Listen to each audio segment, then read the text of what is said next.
how about humanity solve its biggest crisis, which is not climate change. The biggest problem facing our species is chronic disease.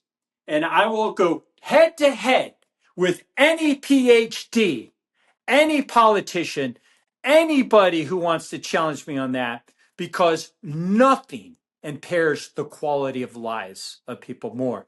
Nothing reduces human productivity more. Nothing costs us more money than chronic disease, and nothing kills more people than chronic disease. You're listening to the Family Health Lab.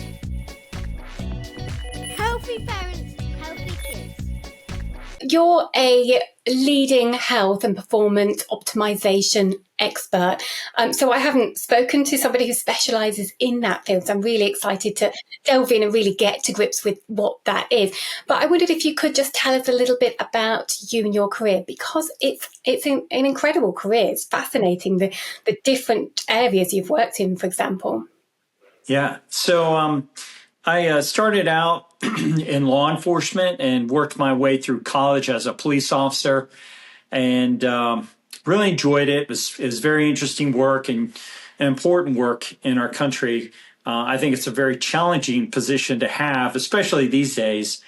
But I ended up transitioning from uniform police work, law enforcement, into undercover narcotics work. So I did a lot of undercover work, and I enjoyed it. It was challenging, but there was something very enjoyable about pretending to be somebody that you weren't, and the challenge of doing that. So it gave me some unique insights into humanity, and it also gave me a really interesting window into addiction, which I continue to have today as a physician. So I ended up leaving undercover narcotics work to go on to law school, and I became a criminal prosecutor and really developed an expertise as a trial attorney, putting a lot of people away in jail that were involved in narcotic and drug charges in our country.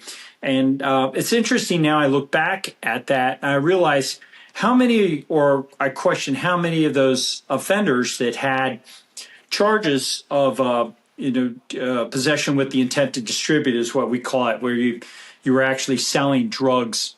How many of them actually probably had an addiction?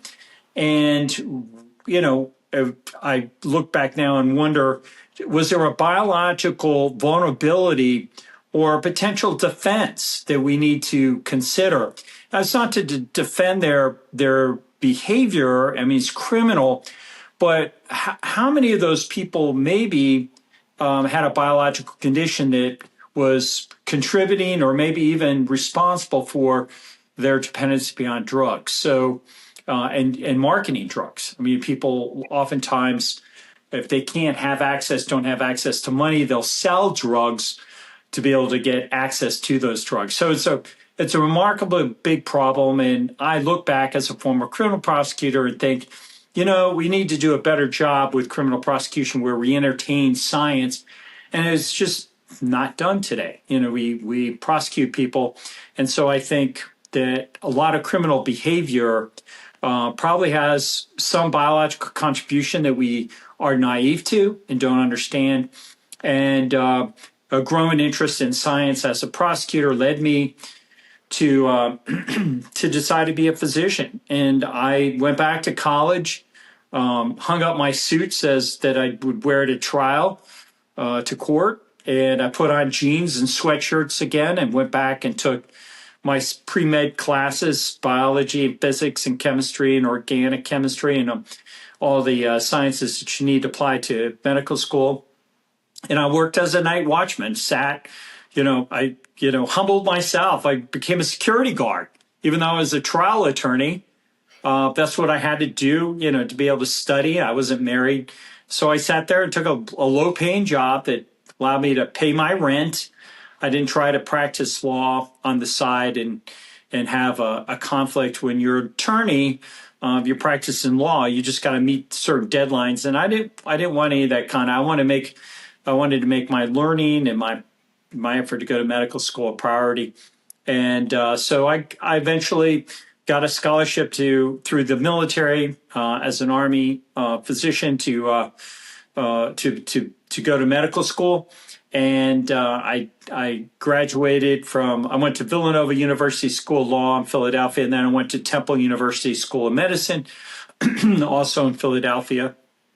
And then once I graduated medical school, I was commissioned a captain in the U.S. Army, entered the medical corps. I specialized in emergency medicine, trained through the Army Graduate Medical Education Program and the best rated residency program in emergency medicine at the time.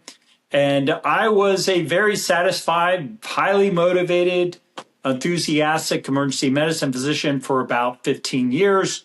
I put on weight and became basically a fat doctor. And I had lots of medical problems, and I met a patient who told me to go off carbs, eat fermented foods, sprint outdoors in the sunshine, and I'd lose weight. So I did basically those things on his recommendation because he looked so good. And I was shocked, 1 year after doing this, not only did I lose weight, but the medical conditions that I had at the time all went away. And I had clogged arteries. I had erectile dysfunction. I had an enlarged prostate that was waking me up at night 4 to 5 times a night to pee in the middle of the night. I had restless leg syndrome where I kicked my legs all night long. I had obstructive sleep apnea where I'd snore all night long and gasp for air. I had eczema, and I had terrible soft heartburn, and so I had a condition called Barrett's esophagus where these precancerous changes were occurring in my throat and strictures where I couldn't swallow food. I really had a lot of medical problems, but I was doing everything, that I was supposed to do. I was going to physician specialists who specialized in those conditions. I was taking all the medicines, and I was getting some minimal relief with the symptoms that I was getting, but I could just continue to need more and more medications. And I noticed after a year of doing this fermented foods and cutting out carbohydrates and sprinting outdoors in the sunshine that not only had I lost weight, but I remember, peeing, urinating into my toilet, and I had this very strong stream that I hadn't had since I was like in my 20s or, a high school student. And it dawned on me that I was no longer waking up at nighttime, and that I had, in fact, corrected and reversed my enlarged prostate. And I realized I wasn't having to take Viagra and Cialis and all these other medications. And a kind of an epiphany, I realized that it was my lifestyle change. And none of it was from anything that I had learned from medical school. And so I was really confounded and left in complete dismay that lifestyle changes could so effectively eradicate these disease conditions of disease that were so entrenched in my life.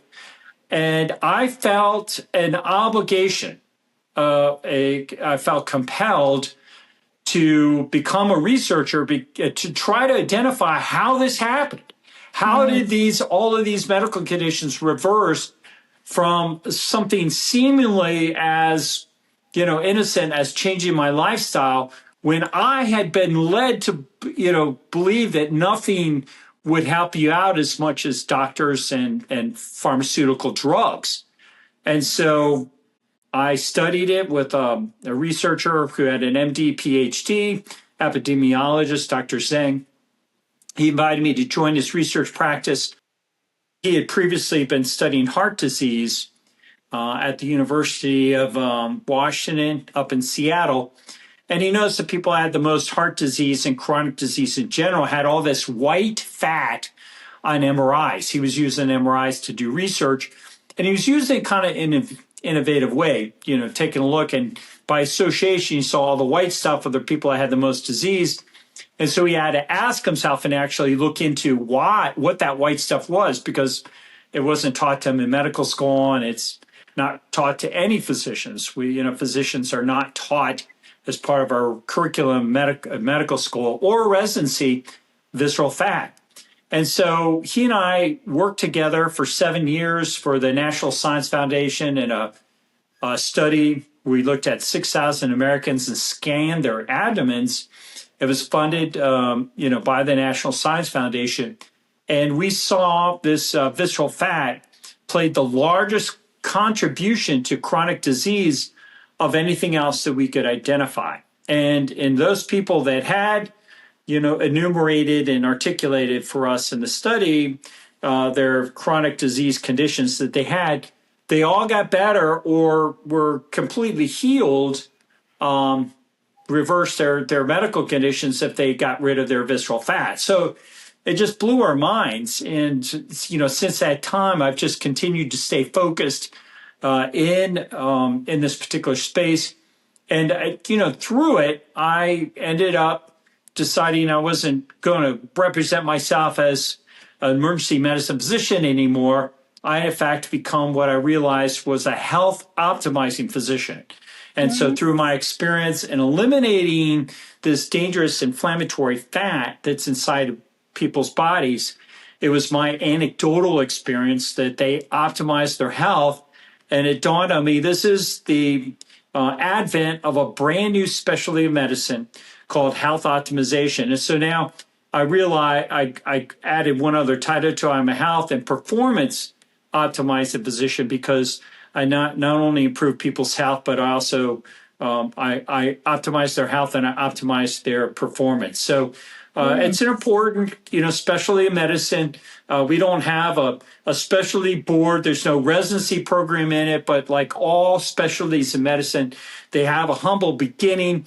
And I now see other physicians that are self-representing themselves as a health optimizing physician. So the notion that we can actually optimize people's health is a growing concept and becoming largely appreciated. So that's a little bit of my background. And the last thing I will say is that, it heralds the need in our society, from my perspective, anecdotally working with people, that we need role models of really optimally healthy people. And you in your country and me in my country and, globally, we can point to role models for people that are the best rugby players, the best football players, the best actors, the best singers, the best attorneys, the best violinists. All these people are readily identifiable. But we have not a single role model for who is the healthiest man or the healthiest woman. We have no idea. If I offered to give you $10,000 and say, who are the healthiest men and women in the world, you wouldn't be able to articulate that. And that is a big problem with our species. That should be abundantly apparent. We should know who they are, why they are that way, and we are in desperate need to have role models in this space for health. So that's what I want to do. I want to try to create some excitement, increase awareness that you don't have to just treat disease. You can actually optimize your health and eliminate disease, and try to create some awareness among the general public of who are the really healthiest people in countries and around the world, and why they are. It's a challenge that I think you're right. We know, we can name politicians or pop stars or celebrities, reality TV show people, but health has definitely slipped down the radar. And I love that you want to bring back attention to that and champion that. And I see in your shorts and your YouTube channel and your videos, I see you demonstrating health as well. You are not just giving the advice, you're walking the walk as well. So you're now, I believe, in your 60s. So this health transformation began for you in your late 40s and took a couple of years for you to to get off all of those medications. And now you just look in, you've often got your shirt off, Sean, and you look in incredible shape. So yes, you're definitely walking the walk. So can anybody achieve this? Can an older person, somebody listening to this who's maybe 40s, 50s, 60s, coming to this perhaps with, like you, beginning to get a list of those chronic diseases, health conditions, weight problems, can they achieve what you're achieving or make some steps towards it? No, I think it is absolutely achievable by the masses, and everybody, wherever they're at, should be able to optimize their health and begin. So, here's a recent client patient.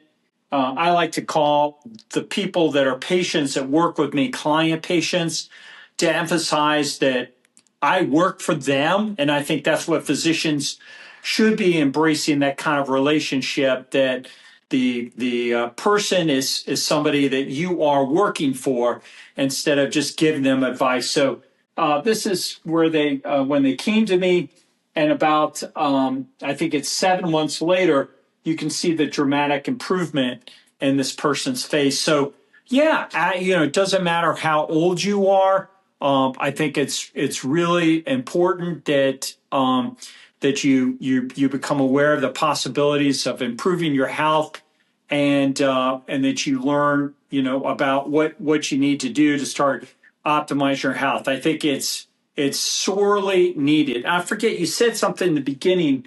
Just that you're demonstrating it, you began the journey. Oh yeah, right. That's the point. So thank you. So that's actually the most important thing, because what's interesting to me is that how poorly physicians model health. I mean, it's so important. Your body is your most important physical asset, not your bank account, not your boat, not your house, not your portfolio, your body and its condition, because nothing else is going to dictate and have as much of a determination on how much you're going to either enjoy or suffer the circumstances in the future. So why would never go to a violin instructor who couldn't play the violin, and we're making horrible noises? You'd be like, what in the world?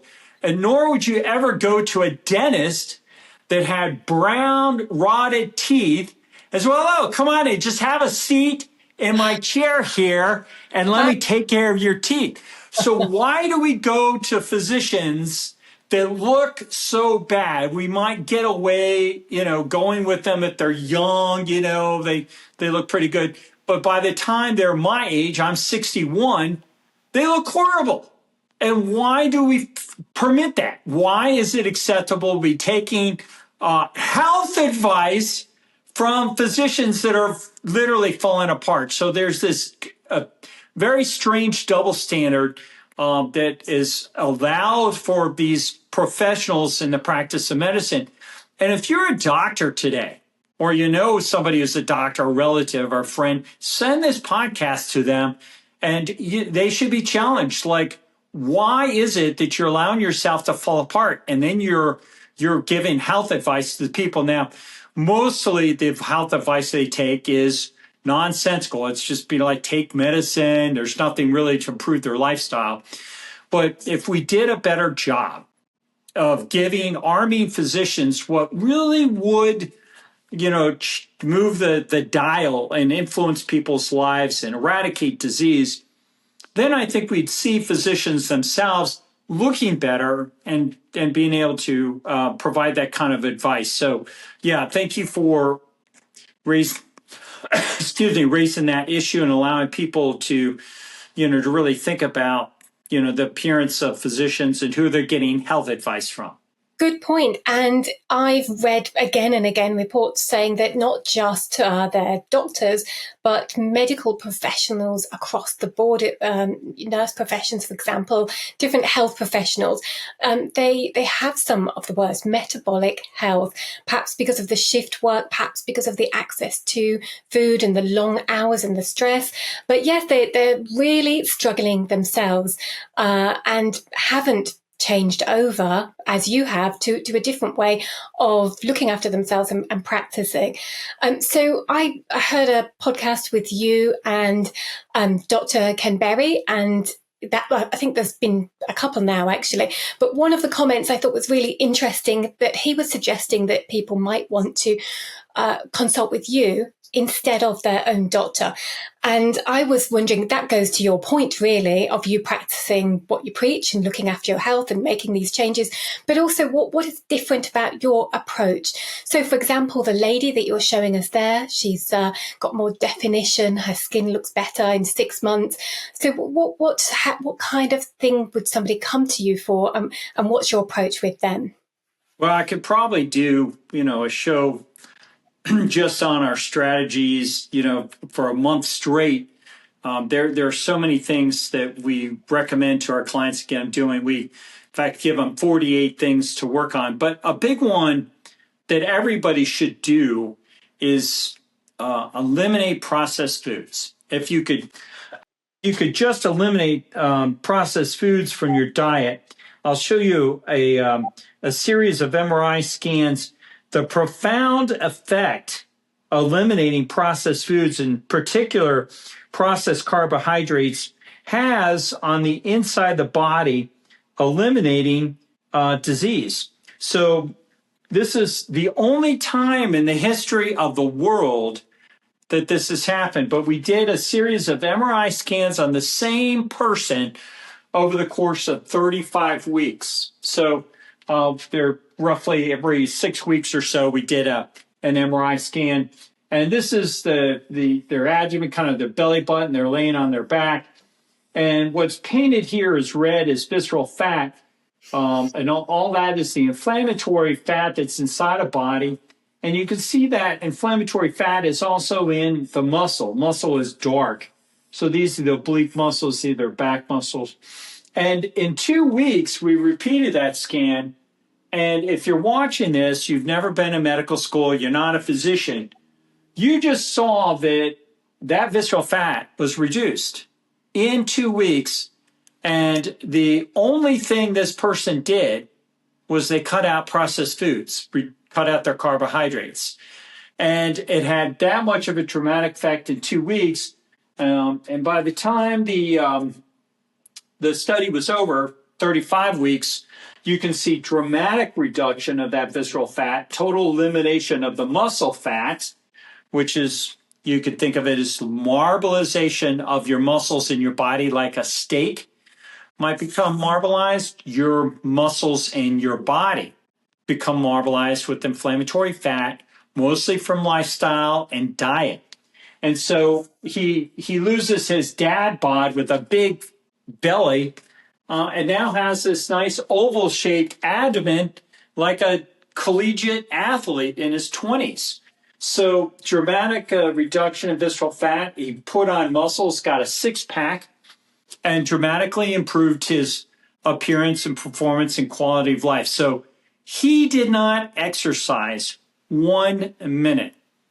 This is the reality of what processed foods, the disease contribution it causes, and nobody's aware of it. I mean, people talk about it, but I would submit to you, if these were your scans, you would dramatically, come under an awareness and conviction that you want nothing more to do with processed foods in your body. So this is the imperative if you're listening today. You want to get an MRI scan. You want to see when you change your diet, particularly something as profound as eliminating processed foods. You may not think it's that profound, but I will promise you it will be profound what will happen on the inside of your body as you eliminate that processed foods from your diet and adopt a clean eating pattern, like eating just meat and even just vegetables. Now, I prefer just eating meat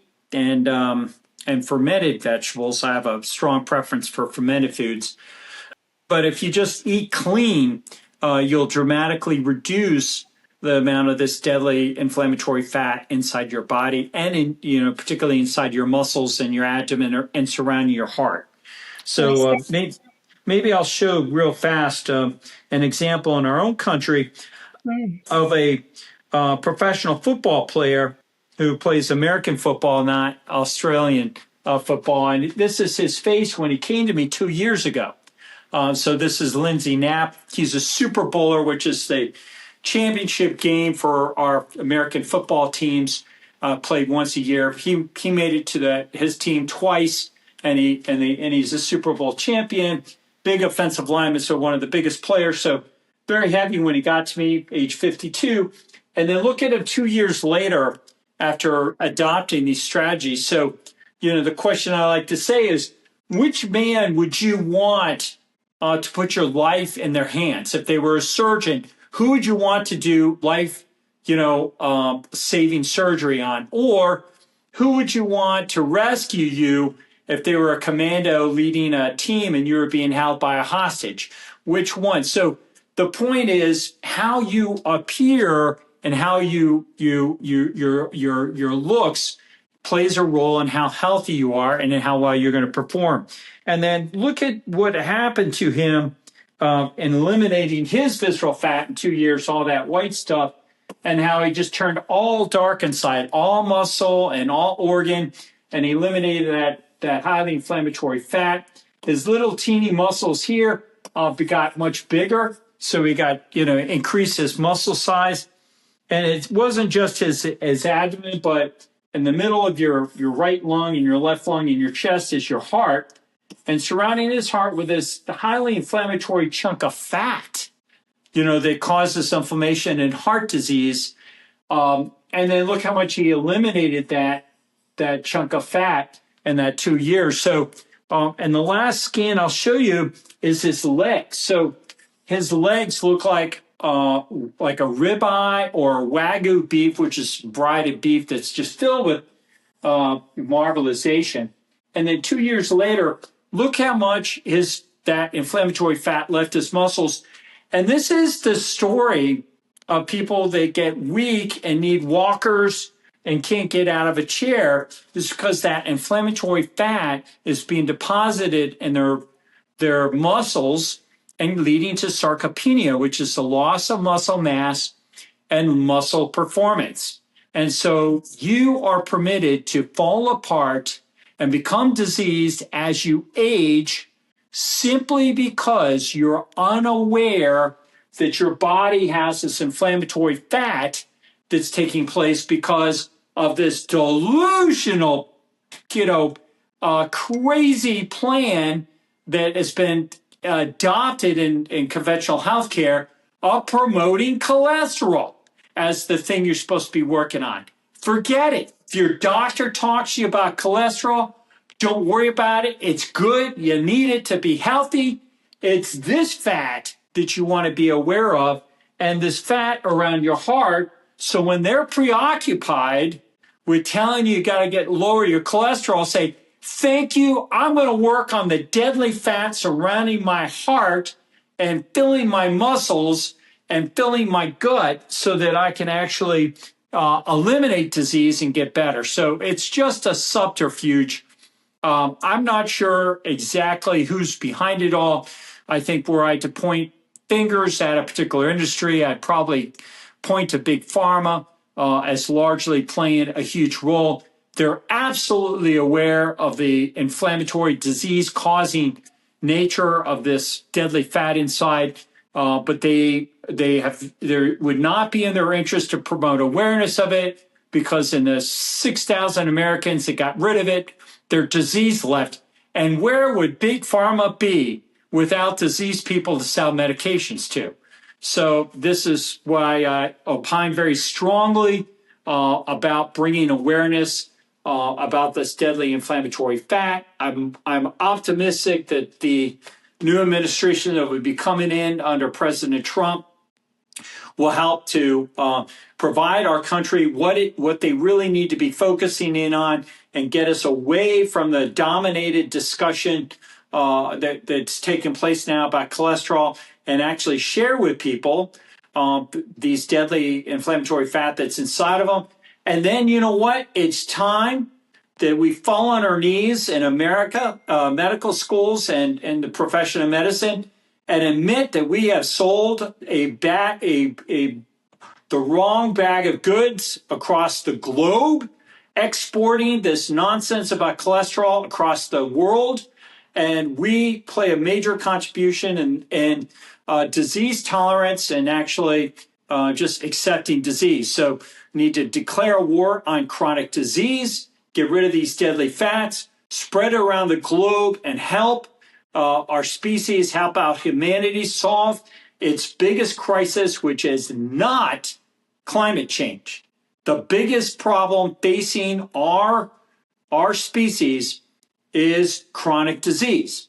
And I will go head to head with any PhD, any politician, anybody who wants to challenge me on that, because nothing impairs the quality of lives of people more. Nothing reduces human productivity more. Nothing costs us more money than chronic disease, and nothing kills more people than chronic disease. And this discussion about all these other problems has kept us from facing the harsh reality that it is just the biggest problem in the humanity, and nobody's even talking about it. So I'm very passionate about this. I look for opportunities to speak on podcasts and bring awareness to this cause. It's just so critical to help out people live better and to save lives, because we're losing people by the millions, hundreds of millions, to chronic disease. And so I'm very grateful that you had me come on and be able to share about this in your podcast. Thank you, Sean. I can tell how passionate you are with the way you're talking now, but also if people jump onto your channel and see what you're sharing. But I have to say, what you've just shared with me and my listeners, those visuals and the scans that you're taking, your work is so thorough in terms of this, how documented these changes are in people's health, with a lot of natural steps and strategies, not talking medical or pharmaceutical or expensive interventions here. I mean, the difference in the people's lives that you've worked with, and we can see that visually in those beautiful scans, and also the definition in that those people's their face and their bodies, absolutely incredible. Now, you had mentioned briefly that you took part in a study that I think you said over 7 years, and it was 6,000 scans that you were looking at, and mainly this abdomen fat, visceral fat. So you must be one of the world's leading experts in recognizing and understanding that particular specialist medical area and how that relates to people's overall health. So a lot of us, I'm a nutritionist, and I have a lot of people who come to me because they want to lose weight. And belly fat is a particular issue they get concerned about. They don't like their appearance and start feeling a little sluggish. But when they start losing the weight isn't what they talk to me about. It's the other gains in their life. They can sleep better. They're getting less infections even. Their immunity is improved. Their brain fog clears up. Low-lying anxiety that they didn't know that they had has just disappeared. There's just so many additional benefits, but also the chronic diseases that are creeping in, like prediabetes or diabetes, those type, health cardiovascular markers start to improve, significant risk factors for very serious disease. So you've mentioned visceral fat a number of times, and I'm wondering if my listeners will understand what is so particularly important and dangerous about visceral fat. What makes it different to subcutaneous fat or other fats? If you could just give us a little bit more insight about that. I know this is your specialist area. Yeah, so visceral fat, these are two different males. They're actually related to each other. And visceral fat is that white stuff in the middle there. And it's inflammatory because it's secreting inflammatory molecules that travel throughout the body. And they literally contributes to the disease and inflammation and deterioration of tissues throughout your entire body, your system. And it shows in your face. And we see people, when they eliminate visceral fat, their faces dramatically improve because those inflammatory molecules get eliminated from being distributed. So just imagine these two males, okay? Try to pretend what their faces are going to look like, okay? Just imagine.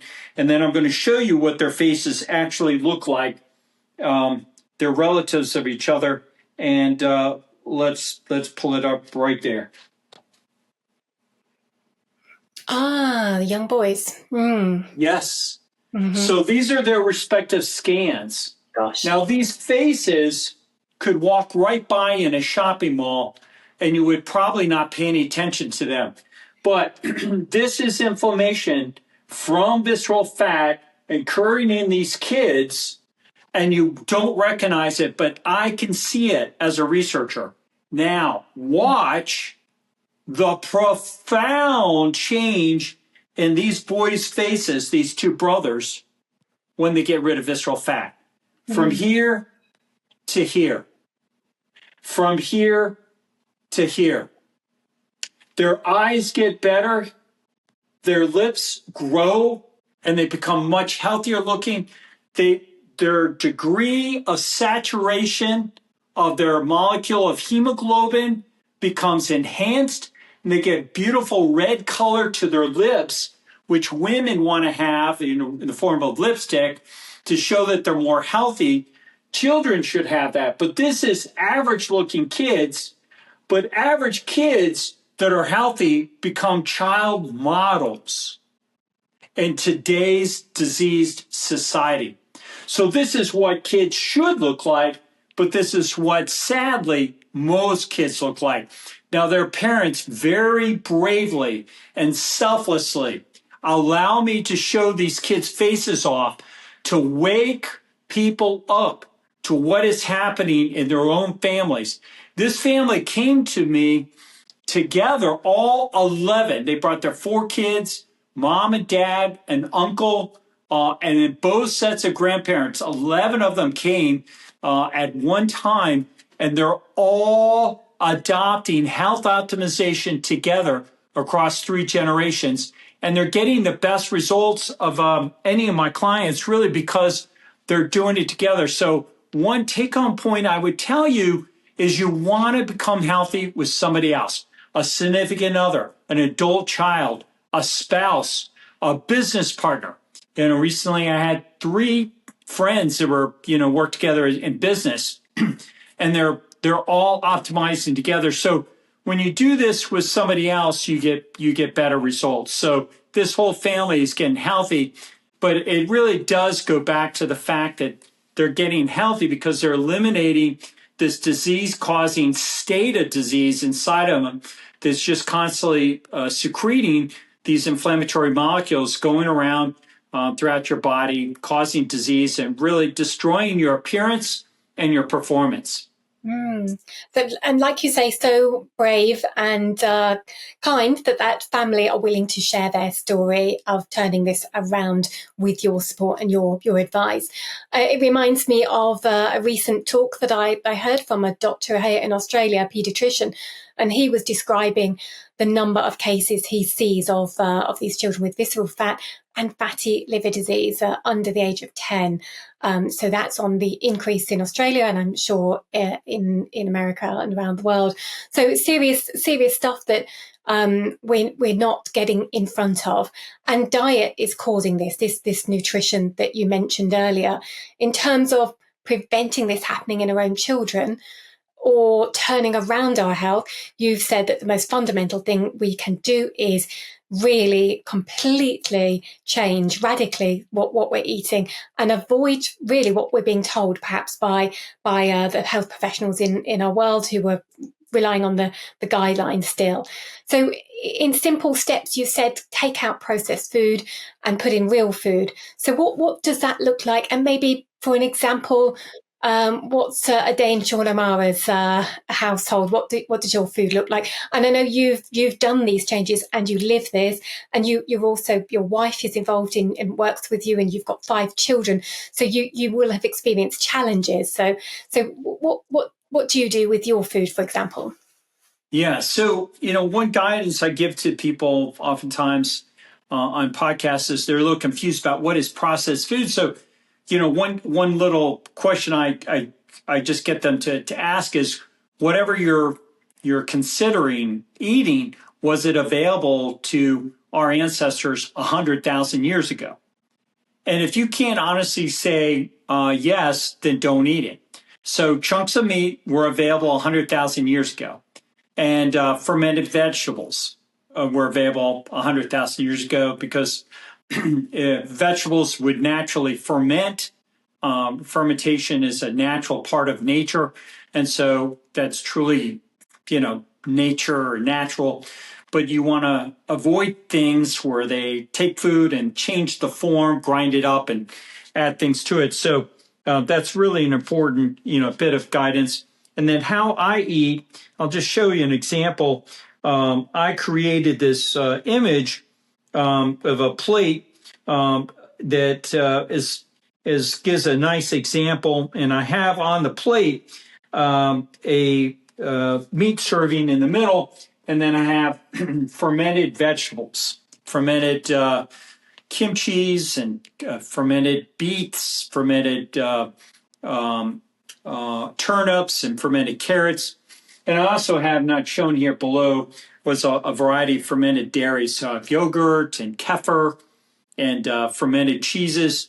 And I advocate eating meat with these fermented foods and not just eating meat alone, but getting these fermented foods that have actually living microbes into it, because our ancestors would have drank water from streams and rivers and lakes rich in microbes. And today we drink water out of, the municipal water supply that's been chlorinated, and there's no microbes in it. So you need to have these beneficial microbes to contribute to your microbiome.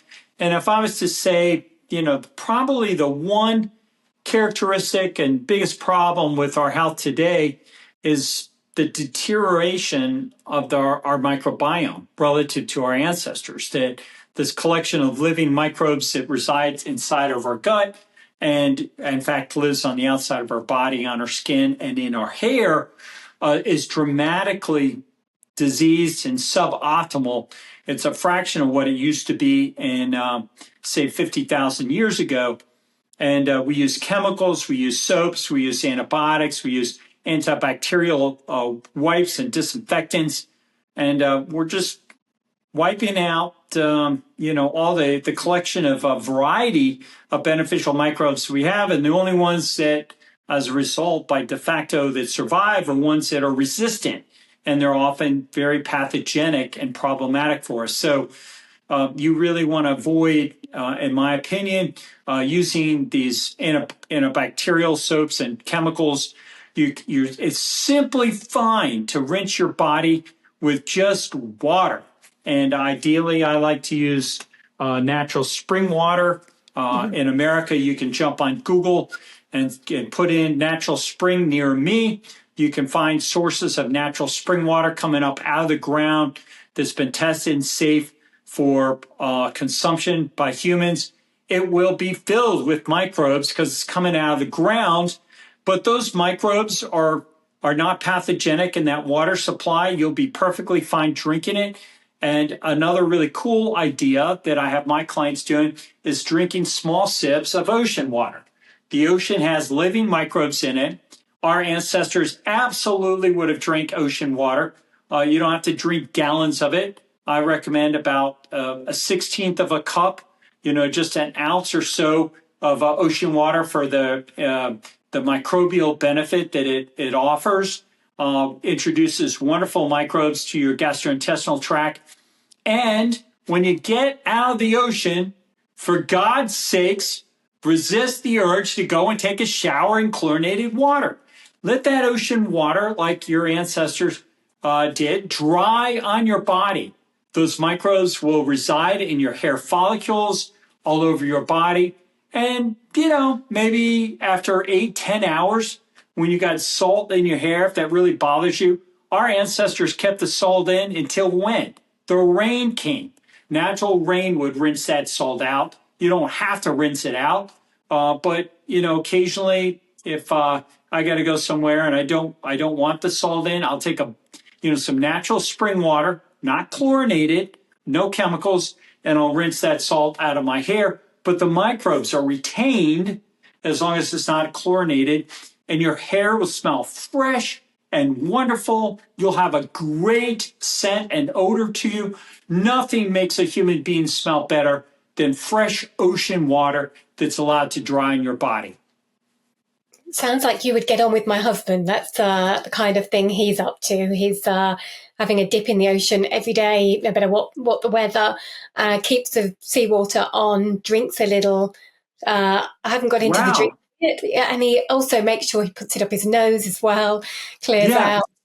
Yeah. Awesome. Yeah, I need to be his friend. Yeah. That's awesome. He's in the same tune, definitely. And he's got some other interesting ideas.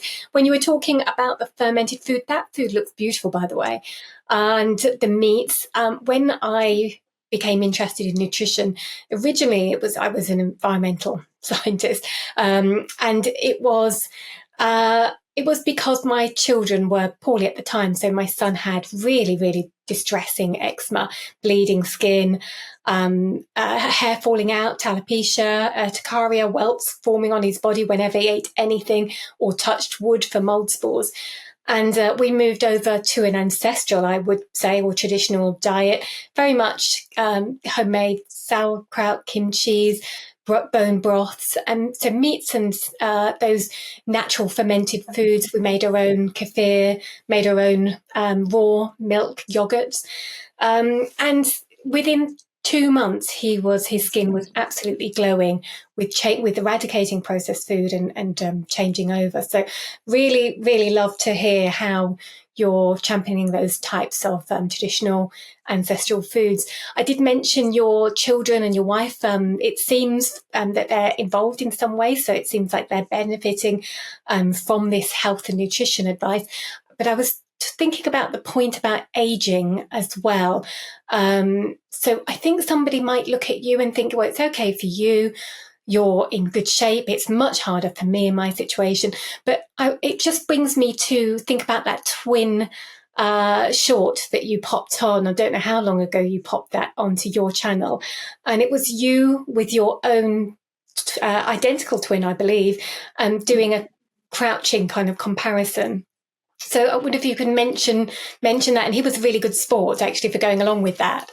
He was. In my identical twin. So this was my leg. I had eczema. It was inflamed. You can see my fat leg, edematous, swollen, this big eczema patch.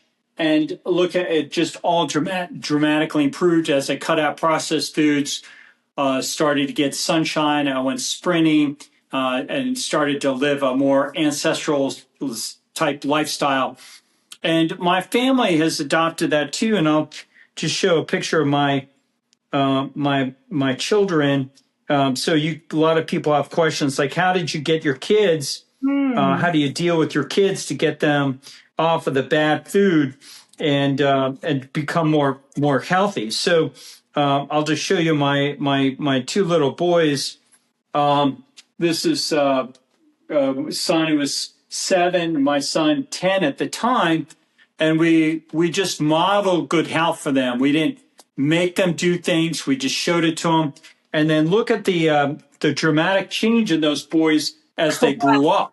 Oh, yeah. So, when you give them a healthy upbringing, kids turn out to be fantastically healthy. So they're now 23 and 18, changed quite a bit from those earlier. But they, when we started doing this, they were on carbs. We fed them pancakes. I made them spaghetti with Sean O'Mara sauce that I put brown sugar in. My God, I was poisoning my kids. And then we went low carb, paleo, keto. And then we went carnivore with fermented vegetables.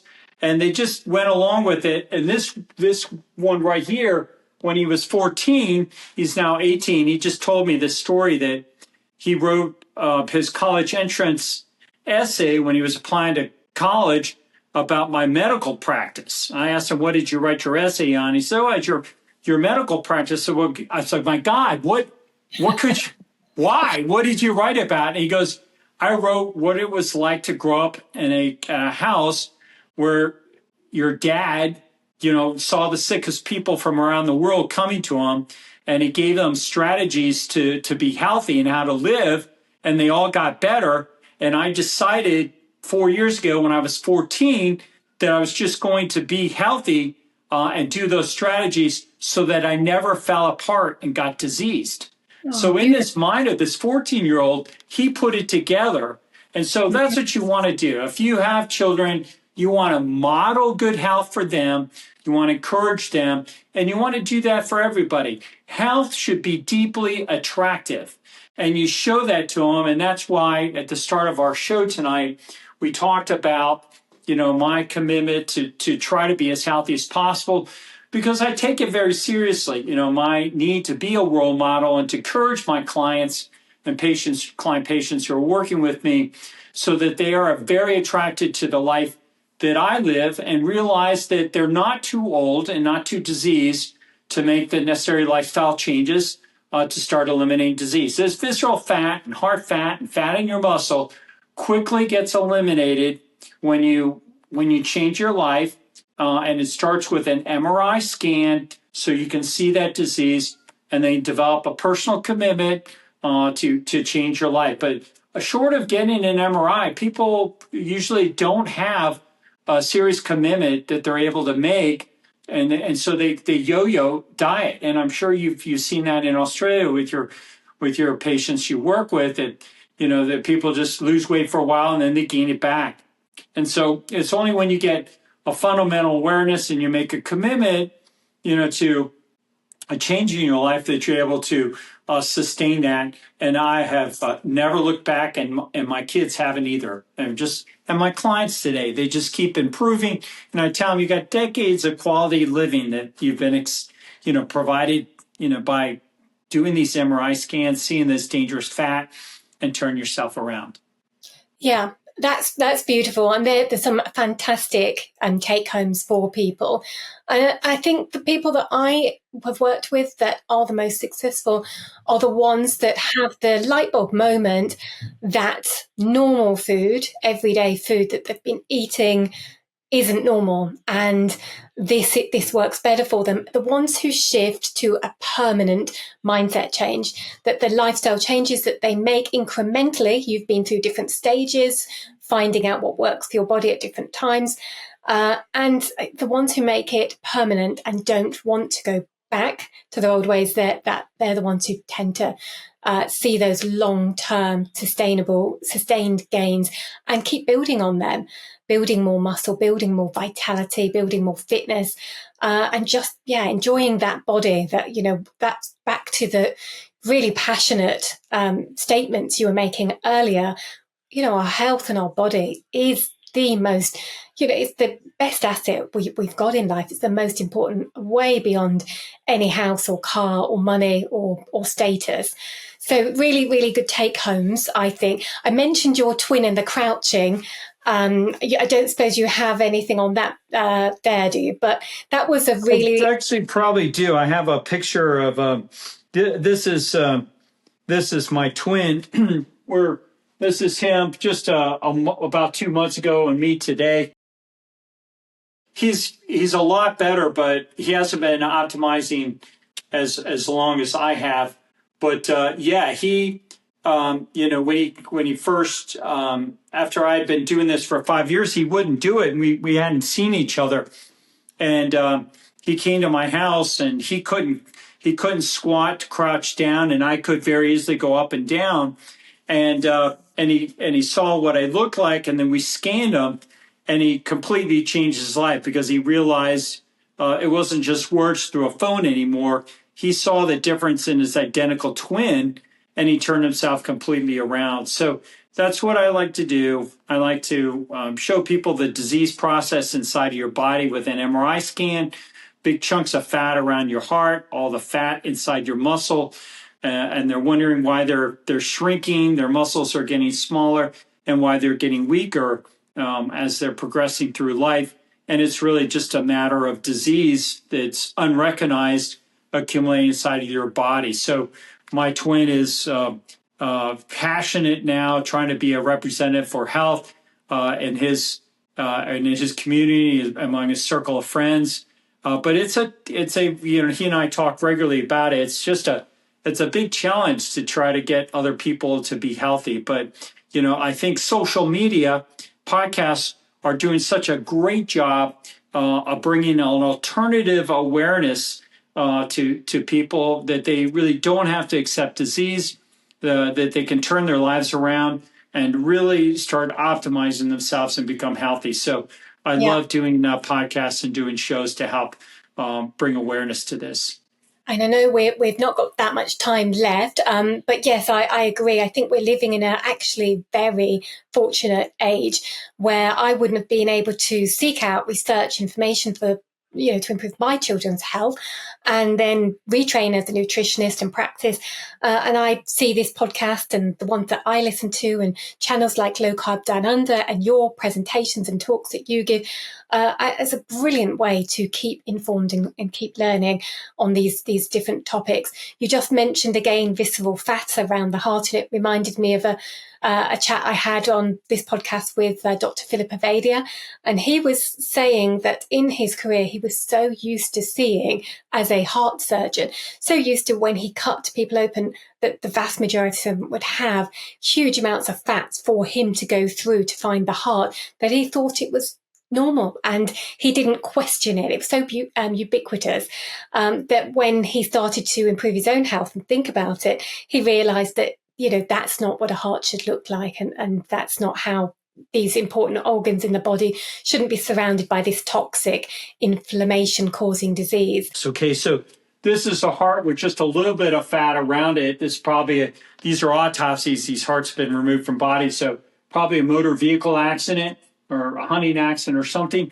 And this is a heart with a moderate amount of fat, and you can see it starts encasing that heart. And then honestly, this is how most people's hearts look when they come to me in their 50s. They're completely encased in this fat, and the heart can't even beat properly. And doctors don't even talk about it. We give these drugs to help the inotropic effect of the squeeze of the heart, and then to decrease the afterload, so it makes it easier for the blood to get out of the heart and into the arterial system. Why not tell them about a lifestyle to get rid of this fat? And I remember asking Dr. Avadia, I had a conversation with him. I said, Phil, didn't you ever notice all of this fat? The people had the most disease in these arteries, which are on the outside of that heart, had the most amount of fat. And he paused and he hesitated. And he goes, well, I'm actually embarrassed to admit that I never paid attention. He realized at that moment, I'm like, my God, so these are heart surgeons. And, nobody's taught this in medical school. So, congratulations that you're doing podcasts to help bring, awareness. You're bringing experts in to talk about these issues. And I would just leave you with a challenge. Every guest you have on in the health sphere, you should ask them, what do you know about visceral fat? Because nothing will improve a human being more than getting rid of visceral fat and muscle fat and heart fat outside of your body. And until we start increasing awareness of the influencers who are coming to your show and are influencing other people with the imperative behind these awareness of these dangerous inflammatory fats instead of cholesterol, we're not going to make progress. So even if they tell you they know nothing about them, encourage them to learn about it and start adopting it in their practice and promoting awareness, because we're not going to turn it around till more people start talking about it other than just Sean O'Mara here. Yeah. It's a really good. You're putting this information out there, and you're right. It's something I think that is being overlooked in the bigger conversation about health. It's and I've heard you talk about why you think that's happening. One is that not given the training, so not understanding it, but then also the way that the health industry is set up. We don't have cost codes or codes that treat those and give GPs or clinicians the money to be able to look at that and reduce that and benefit from it. So it's not being focused on while practicing, and it's not being focused on in medical school, but absolutely crucial, as you've beautifully demonstrated and very passionately. I know we need to close out, but I'd love it if you shared where people can follow you or watch your work and get in touch perhaps. You can go to my website, drshawnamir.com.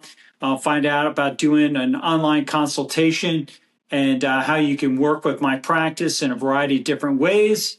And I'd love to help spread this along with my other physicians who are in my practice to bring awareness that health optimization is real and your body is your most important physical asset. The best return on your investment is spending money and making efforts and lifestyle choices to take care of that asset. Absolutely. Our health should be our focus. I'll pop those links in to this podcast as well, so people can access those quite easily. And thank you for your time. I know it's quite late in the evening there, but also just thank you for your channel and the content you're putting out. I've been following for a little while and really enjoying it, really learning. And yes, and even just for the Florida beach photos, if anybody wants to go and see what they could look like in their 60s and take a look at you in fantastic shape. Thank you so much, Dr. Shawn. Yeah, absolutely. Well, thank you again for having me on your show. And I wish you all the best. I'm happy to come back again in the future. Thank you for watching. If you like this video, please make sure to subscribe. This really helps us to be able to create more content.